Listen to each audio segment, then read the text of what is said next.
ISF থেকেও দেখতে চাই বা অন্যান্য আরো যে দল আছে, প্রত্যেকটা দল থেকে আমরা নেতা চাই, কিন্তু সৎ নেতা চাই। আপনার আমার নেতার এত ধৈর্য, সামান্য একটা এই ভোট ইলেকশনে হেরে যাওয়ার এইটুকু হার ধৈর্য ধারণ করে মেনে নিতে পারে না। যার কারণে কি করে, আবার বিভিন্ন জায়গাতে বলে যে কি ছাপ্পা মারতে হবে, দুর্নীতি করতে হবে, এআই এর মাধ্যমে ইভিএম মেশিনে চুরি করতে হবে, অথবা এসআইআর করে কিছু ভোট এটা সেটা ডিলেট করে অ্যাডজুডিকেশন রেখে যেভাবেই হোক জিততে হবে। এ নেতার ধৈর্য আছে? ধৈর্য নাই। সুস্থ মাধ্যম দিয়ে, সুস্থ সংরক্ষণ দিয়ে, সুস্থ আমানত দিয়ে মানুষ যাকে চাইবে সেটা সে মেনে নিতে পারে না। তবে আমরা প্রত্যেকে এমন ধৈর্যশীল হব, মুসলমানের রক্ত নেব না। মুসলমানের কিভাবে রক্ত নেই দেখবেন। একজন মুসলমান, আমার পাড়ারই মুসলমান, একই মসজিদেই নামাজ পড়ি, একই মাদ্রাসাতে দান করেছি, একই মাহফিলে বসে ওয়াজ শুনেছি, ওই একই মুসলমানেরা কি করে, শুধুমাত্র একজন অন্য পতাকা গত বছরে বেঁধেছিল, এবছরে আলাদা পতাকা বাঁধছিল, তাই ওকে ধরে পেটাচ্ছে। কি করলো? পেটাচ্ছে। কি টাঙাচ্ছে? পতাকা আলাদা তাই। আরে ভাই, তুইও পতাকার দল, আমিও পতাকার দল, তুইও একটা পতাকা টাঙাচ্ছি, আমিও একটা পতাকা ভাই টাঙালেই হলো। তোর জন্য আমার মারপিট করা লাগবে কেন? ওই পতাকার জন্য দুই নেতা কোনোদিন মারপিট করেছে? আচ্ছা, কোনোদিন দেখা গেছে আমাদের মমতা ব্যানার্জি আর শুভেন্দু অধিকারী দুইজন মারপিট করছে? হয়েছে? হ্যাঁ, নওশাদ সিদ্দিকী আর অভিষেক ব্যানার্জি দুইজনের গালে থাপ্পড় মারামারি করছে, কিলঘুষি এই এটা হচ্ছে? হয়? শওকত মোল্লা আর শুভেন্দু অধিকারী মারপিট হয়? কোনোদিন হবে না। জনগণ কি করে মরে এই মুসলমানকে বলছি এই কারণেই, মারেও মুসলমান, মরেও মুসলমান, গদিতে যায় বেঈমান। মারে মুসলমান, মরে মুসলমান, গদিতে যায় বেঈমান। আমি আপনি কি পেলাম ভাই? আপনাকে একথা বোঝাতে এসেছি, আমি আপনি ত্যাগ করব, স্যাক্রিফাইস করব। কি হিসাবে? আমি যাকে নেতা নির্বাচন করব সে যেন আমার ওয়াকফ সম্পত্তি নিয়ে, আমার অধিকার নিয়ে যেন কথা বলে। আমি যাকে নেতা নির্বাচন করব, আমার মাদ্রাসার বিরুদ্ধে যদি কোনো প্রোপাগান্ডা ছড়ায়, তো সেখানে গিয়ে আমার নেতা আমার জন্য বুক ফুলিয়ে আমার আবেদনটা সেখানে নিয়ে আমার জন্য আওয়াজ তুলবে। কথা ঠিক না ভুল? আমার জন্য সেখানে মুসলমানদের ওবিসির জন্য কথা বলবে, মুসলমানদের চাকরিহারাদের চাকরি নিয়ে কথা বলবে, মুসলমানদের শিক্ষিত বেকারদের নিয়ে ভাবনা চিন্তা করবে, মুসলমানদের রাস্তাঘাট নিয়ে কথা বলবে, মুসলমানদের ব্যবসা বাণিজ্য নিয়ে কথা বলবে, মুসলমানদের বিভিন্ন জায়গাতে যেখানে যেখানে বঞ্চিত করা হচ্ছে ওই বঞ্চিত থেকে অধিকার আদায় করে এনে দেবে। এই নেতাকে আমরা নির্বাচন করব। নিজের ব্যক্তিগত যেটা ইচ্ছা থাক আর না থাক, স্যাক্রিফাইস করতে হবে। কি থেকে? আমরা কুরবানি থেকে শিখেছি। যেমন ভাবে হাবিল কুরবানি করেছিল, মনে ইচ্ছা ছিল যে বাদ পড়া একটা, ছিটে পড়া একটা, কোন রকম বাদ পড়া মতন একটা পশু জবাই করব, চাইলে করতে পারতো, কিন্তু স্যাক্রিফাইস করেছে, ত্যাগ করেছে, নিজের মনের কথাকে বাদ দিয়ে শয়তানের মুখে লাথি মেরে সে আল্লাহর পছন্দ মতো কাজটা করেছে। তো আমরাও কি পারি না যে মুসলমান নেতা নির্বাচন করব, আমরা একটা ভালো সৎ নেতা, আমরা দুর্নীতিবাজ কোন ব্যক্তিকে আমরা, আমাদের এই যে আমানত, এটা আমরা কোন আমানতটাকে আমরা যে যার পক্ষে রায়টা দেব, ওই রায়টা যেন কোন দুর্নীতিবাজকে আমরা না দেই। এটা আমরা মাথায় রাখবো ইনশাআল্লাহ। আমরা যেন এই কাজ করব না। কখনো কখনো আমাদের মুসলমানদের পক্ষে যখন কথা আসে, আমাদের এই কথা বলতে বাধ্য হই। আমরা চাই এ কথা।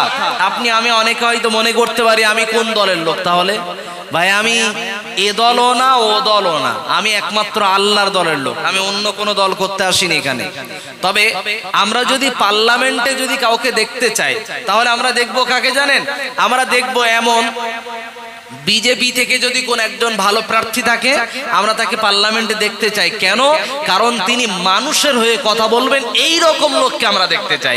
টিএমসি থেকে দেখতে চাই আমরা এমন ব্যক্তিত্ব, তিনি যেন আমাদের মুসলমানদের হয়ে অথবা মানুষের মানবতার হয়ে কাজ করবে, আওয়াজ তুলবে, প্রতিবাদী মুখ হবে, মানুষের জন্য সোচ্চার হয়ে কাজ করে যাবে, এই রকম মানুষদেরকে আমরা দেখতে চাই। কথা ঠিক না ভুল? সিপিএম থেকেও দেখতে চাই, কংগ্রেস থেকেও দেখতে চাই, আইএসএফ থেকেও দেখতে চাই, বা অন্যান্য আরো যে দল আছে প্রত্যেকটা দল থেকে আমরা নেতা চাই, কিন্তু সৎ নেতা চাই। কথা ঠিক না বল? আমরা চাই ওরাই যাক যারা আমাদের জন্য কাজ করবে, যারা মানুষের জন্য কাজ করবে, যারা জনজাতির জন্য কাজ করবে, যারা মানব জাতির জন্য কাজ করবে, যারা মানবতার জন্য কাজ করবে, আমরা তাদেরকে দেখতে চাই। এটা করতে গেলে কি লাগবে? স্যাক্রিফাইস করা লাগবে, ত্যাগ করা লাগবে। কি ত্যাগ? আমার ইচ্ছা আছে যে অমুককে দিলে এ মনে হয় জিততে পারবে না, নেই একেই দেই। তো যাকে আমি দিলাম তো সে কি ভালো? তারে যদি দেই ও যদি ভালো না হয় তো ভাই যেটা ভালো তাকেই দেই না, আমারটা কাজে লাগুক আর না লাগুক। নবী ইব্রাহিমকে যখন আগুনে ফেলা হচ্ছিল ও সময় একটা প্রাণী তার নাম টিকটিকি, সে কি করেছিল? আওয়াজ করেছিল টিক টিক টিক। তার মানে নবী ইব্রাহিমকে আগুনে ফেলা হচ্ছে, ও বলল আমি গদির পক্ষে আছি, নবী ইব্রাহিম যা পারে হোক। তার মানে সে জালেমের পক্ষে ছিল, সে আগুনে ফেলে দেওয়াটা সে কি দিয়েছিল? সে খুশি ছিল। কিন্তু ও সময়ে ব্যাঙ ওই আগুনে পেশাব করেছিল, কিন্তু এই ব্যাঙের এই পেশাব করাতে আগুনের একটা কোনো জায়গা নিভেছিল? বলেন তো, নেভে নাই। কিন্তু ব্যাঙ কি বলেছিল জানেন? আমি জালেমের পক্ষে না, আমি কার? আমি নবী ইব্রাহিমের পক্ষে। তার উপরে অত্যাচার করা হচ্ছে, এই অত্যাচারের বিরোধিতা করেছি। আমার এই বিরোধিতা কাজে লাগুক, উপকারে আসুক আর না আসুক, আমি অত্যাচারের বিপক্ষে আছি। কথা ঠিক না বল? অতএব এটা থেকে আমরা শিক্ষা পেলাম কি? আমার আমানতটা কাজে আসুক আর না আসুক, আমরা কি করব? যেটা ন্যায়, যে ব্যক্তিটা ভালো, যে ব্যক্তিটা সৎ, যে ব্যক্তিটা মানুষ, অমানুষ না, যে ব্যক্তিটা ডাকাত, গুন্ডা, মস্তান এসব না, সে আমার আপনার জন্য, মানুষের জন্য, শিশুদের জন্য, শিক্ষা প্রতিষ্ঠানের জন্য, মসজিদের জন্য, মন্দিরের জন্য, এমনকি মানবতার জন্য যে কাজ করবে, ওই রকম একজন মানুষকে আমি বুঝে সুঝে নির্বাচনে পাঠাবো ইনশাআল্লাহ। সকলে বলি ইনশাআল্লাহ। এটা প্রয়োজনের কথা বলেছি, আমি আপনি মনে করব যে উনি মনে হয় প্রচারে এসেছে, না, এটা আমার কাজ না প্রচার করা। কিন্তু যেটা আমি আপনি দেব কিছুদিন পরে, এটা একটা আমানত। এটা কি? আমানত। আর আমানতের খেয়ানত করলে তাকে কি বলে? মুনাফিক বলে। আর মুনাফিক কোথায় যাবে? জাহান্নামে যাবে। অতএব জাহান্নাম থেকে বাঁচার জন্য এই কথা বলেছি। আমরা প্রত্যেকেই ভালোকে চয়েস করব। আরে হাট বাজার করতে গেলে আলু যখন আমরা কিনতে যাই তখন নিজে হাতে খুঁটে বেছে নিয়ে নিই। কেন? কারণ খারাপ মালটা আমার তরকারিতে গেলে কি হয়ে যাবে? তরকারি খারাপ হয়ে যাবে। তো একটাকে আপনি বলবেন না, একটা না হয় যাই যাক, তো কি হয়েছে? এই একটা আলুই তো সবগুলোকে পচাবে, ঠিক না? তো যাকে আমি আপনি পাঠাবো, সেই একটাই আমি আপনি পাঠাবো, তো ভালোটাই যাক, সমস্যা নেই। একটা অন্তত ভালো যাক, দুটা অন্তত ভালো যাক, 10টা ভালো যাক, আরে 200টা তো ভালো যাক, কাজে লাগবে। মানুষের জন্য কাজ করুক, আমরা প্রত্যেকেই ভালোর পক্ষে থাকবো ইনশাআল্লাহ। ইব্রাহিম আলাইহিস সালাতু ওয়াস সালামকে বলা হলো কি? যাও রেখে এসো। কোথায়? সন্তানকে মক্কার মরুভূমিতে রেখে এসো। যেই সন্তান এখন মায়ের কোলে দুধ খায়, ওই সন্তান আর স্ত্রী মহাব্বতের দুইজনকে রেখে আসতে বলা হলো। ত্যাগ কি জিনিস, কুরবানি কি জিনিস! ইব্রাহিম আলাইহিস সালাতু ওয়াস সালাম। আচ্ছা বক্তা, আচ্ছা যারা জলসা কমিটি যারা আছেন তাদের কাছে বিনীত অনুরোধ করছে, আপনারা আমার এখানে স্টেজে আসেন, কিছু বলেন, কিছু সংবাদ শোনান, তারপরে যদি আলোচনা লম্বা করতে হয় করবো, আমার আপত্তি নেই, আমি করতে পারবো। জানেন তো আমাকে চেনেন তো, 2 ঘন্টা বলেন, 3 ঘন্টা বলেন, 4 বলেন, 5 ঘন্টাও আলোচনা করতে পারবো, আমার কোনো সমস্যা নাই। কিন্তু বিষয় হলো আমাকে নির্দিষ্ট বলতে হবে যে হ্যাঁ এখন আলোচক আসেনি বা এসেছে, তাহলে আচ্ছা ঠিক আছে, আলহামদুলিল্লাহ আলহামদুলিল্লাহ। না না, ধীরে ধীরে আসুক, সমস্যা নেই। হুজুর একটু তাড়াতাড়ি করার দরকার নেই, আপনি ধীরে ধীরে আসেন, সমস্যা নেই।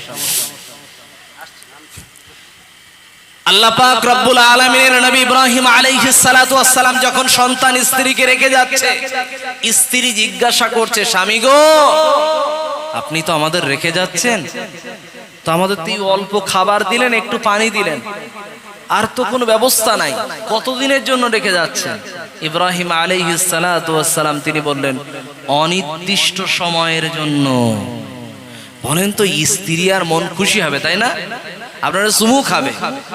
হ্যাঁ, স্ত্রী ছিল অনেক ভালো। ইব্রাহিম আলাইহিস সালাতু ওয়াস সালাম স্ত্রীকে রেখে যাচ্ছে, ওই সময় স্ত্রী বলছে যে তাহলে আপনি আমাদেরকে রেখে যাচ্ছেন আপনার ইচ্ছাতে না রবের ইচ্ছাতে? ইব্রাহিম তখন বলেছিলেন রবের ইচ্ছাতে রেখে যাচ্ছি। তখন স্ত্রীও আল্লাহর প্রতি কতটা ভরসাশীল ছিল, আল্লাহর প্রতি কতটা তাওয়াক্কুল ছিল, ভরসা নিয়েই বেঁচে গেছে, সৌভাগ্যবতী হয়ে গেছে। সে বলল যে আল্লাহ আমাকে রেখে যেতে বলেছে, ওই আল্লাহ আমাকে দেখে রাখবে ইনশাআল্লাহ। ধৈর্যশীলা হয়েছিল। আমাদের স্ত্রীরা বারবার প্রতিদিন কি বলে, আমি বলে তোমার ঘর করতিস, অন্য কেউ বলে করতো না, মানে আমি আসি অন্য কেউ করতো না। বুড়ি হয়ে গেছে, দাঁত একটাও গালেনি, তখনও বলতেছে কি আমি বলে ঘর করতিস, অন্য কেউ হলে করতো না। একটু জোরে সোরে বলা যাবে না? নারে তাকবীর, নারে তাকবীর। আমাদের কাছে হুজুর এসে গেছেন, আমি আলোচনা একদম সীমিত করছি, 1 থেকে 2 মিনিটের ভিতরে আমি আমার আলোচনাকে গচ্ছিত করছি। এতক্ষণ যাবত আমি আলোচনা করেছিলাম আদম আলাইহিস সালাতু ওয়াস সালামের 2 সন্তান কুরবানি করেছিলেন, 1 সন্তানের কুরবানি কবুল হলো না। কেন? অনেক দেখতে অনেক, কিন্তু তার ভিতরটা ছিল কি? ফাঁপা, ভিতরটা ছিল খারাপ। আর নবী ইসমাঈল আলাইহিস সালাতু, নবী আদম আলাইহিস সালাতু ওয়াস সালামের সন্তান হাবিল, সে কি করেছিল? কুরবানি করেছিল নিখুঁত, একেবারে দেখতে সুন্দর এবং সবল এবং সুস্থ একটা পশু সে কুরবানি করেছিল। সেই নিখুঁত পশু কুরবানি দেখতে ছোট থাকলেও, অল্প হলেও নিখুঁত থাকার কারণে আল্লাহ এই কুরবানি কবুল করেছিলেন। এরপরে নবী ইব্রাহিম আলাইহিস সালাতু ওয়াস সালাম যখন তিনি ওই জায়গায় রেখে আসার পরে অনেক বছর, এবার ইসমাইলের বয়স 8 থেকে 15 বছর বয়স হওয়ার পরে ওই সন্তান যখন বড় হলো, বাবার সাথে কাজ করতে শিখলো। বলেন তো ওই সন্তানের প্রতি বাবার মহাব্বত আছে না নাই? অনেক বেশি আছে। এই সন্তানকে আল্লাহ এবারে বললেন এখন কুরবানি কর, জবাই করতে হবে। বলেন তো এবারে কিরকম রাগ হবে, কতটা মনে কষ্ট পাবে? তখন আল্লাহর ওই সন্তুষ্টির জন্য আবার ইব্রাহিম আলাইহিস সালাতু ওয়াস সালাম প্রস্তুতি নিয়ে গেলেন, সন্তানের কাছে গিয়ে বললেন, বাবা ইয়া বুনাইয়া ইন্নী আরা ফিল মানাম, আমি স্বপ্নে দেখেছি, আন্নী আযবাহু, আমি তোমাকে জবাই করছি, আল্লাহ আমাকে আদেশ করেছে তোমাকে জবাই করতে হবে, তুমি কি প্রস্তুত? সন্তানও কেমন দেখেন, আমরা কথাই বলি রক্ত কোনোদিন বেঈমানি করে না, বাপ কা বেটা সিপাহী কা ঘোড়া, যেমন বাপ তেমন বেটা।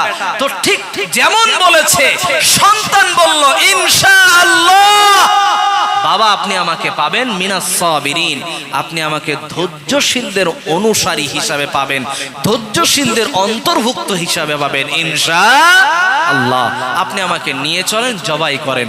যেমন মা ধৈর্যশীলা তেমন সন্তান ধৈর্যশীল। তার মানে কথাই বোঝা যায় শিশুর শিক্ষা মায়ের কোলে। এই জন্যই বলা হয়েছে মা ভালো তো সন্তান ভালো, বাবা ভালো তো সন্তান ভালো। মা ধৈর্যশীলা তো সন্তান ধৈর্যশীল, মা ভালো ধৈর্যশীলা তো সন্তান সবর করে নেওয়ালা হয়ে গেছে।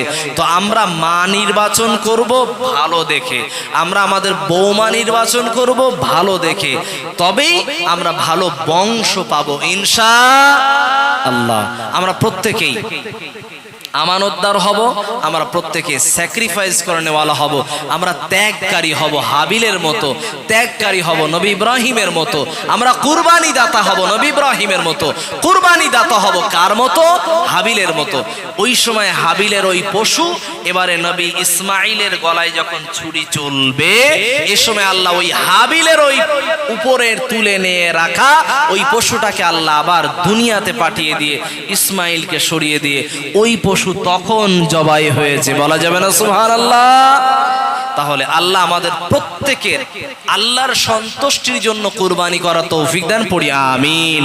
আসসালামু আলাইকুম ওয়া রাহমাতুল্লাহি ওয়া বারাকাতুহু। আমরা সকল জিকির করি লা ইলাহা ইল্লাল্লাহ